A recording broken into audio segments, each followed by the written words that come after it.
دایره دانش ابوریحان بیرونی بینهایت وسیع بوده، نه تنها دایر به تاریخ پیدایش مدنیت این یا آن خلق معلومات می دهد، بلکه به آن ایولیوسیایی که در ساحه‌های حیات مدنی، اجتماعی و سیاسی آنها با مرور زمان به عمل آمده اند نظر می افکند.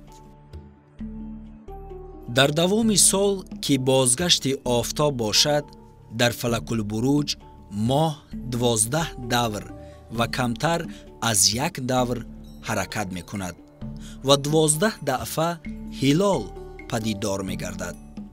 پس این بازگشت های 12 گانه ماه را در فلک البروج یک سال قمری اصطلاح کرده اند.